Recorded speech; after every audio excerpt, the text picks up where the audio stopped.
As the game continues to develop tactically, getting started with match analysis can seem quite daunting.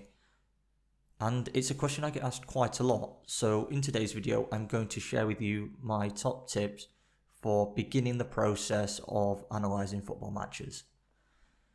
I do have a video that will take you through the process of analysing an individual match, so I will leave a link to that below. As always, timestamps and chapters are in the description, so let's get started. The first tip that we're going to discuss is having a primary focus within the game. And the best way to do that is to focus on one team and try and avoid analysing everything across both teams. And if you wanted even more detail within your focused team, you may just choose to focus on one phase.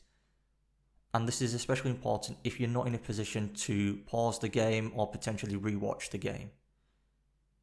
Go into match analysis with the idea that it's better to have a thorough analysis of one team rather than a partial analysis of both. Now, that doesn't mean that we completely disregard the opposition and we just focus on the one team. We need to recognise when it's appropriate and what we might use the opposition for within our analysis. So for example, we may just choose to analyse and just understand the shape of the opposition's low block so that we can really get detailed analysis around our focus team and how they're behaving within the attacking third. So with that, we're just drawing a little bit of influence from the opposition to really build up and increase the detail of analysis around our focus team. And this leads us nicely into our next tip, which is to try and ask the question why. And we're trying to ask this question in order to develop our own understanding of the game, and this will help us out with analysis that we might do in the future. So when we're thinking about asking the question why, we can ask ourselves a few questions. We can ask ourselves, is this a consistent trend with the team that we're watching across multiple games? So is it the way that the team are choosing to play?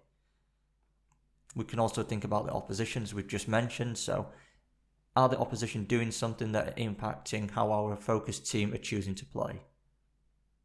So the next tip that we're going to take a look at is breaking the game down.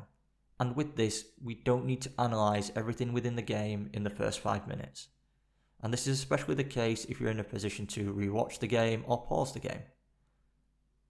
So what you may choose to do is you may choose to spend the first 10 minutes observing the team's shape across multiple phases and just get the idea of what the structure of the team looks like in different situations.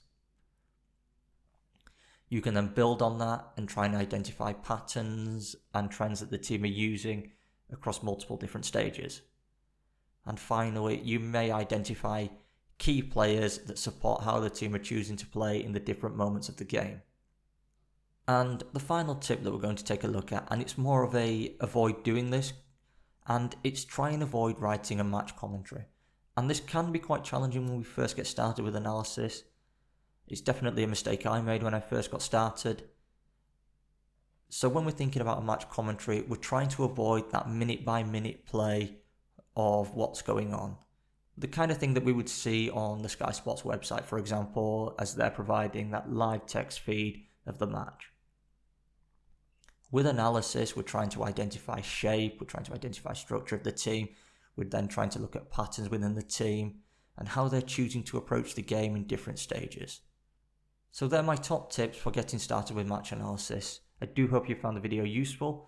As always, I do have a Ko-fi page if you'd like to support myself on the channel, along with a match analysis template that is available through my Gumroad page. As always, don't forget to like, comment and subscribe. I've been Coach Reese. Have a great day.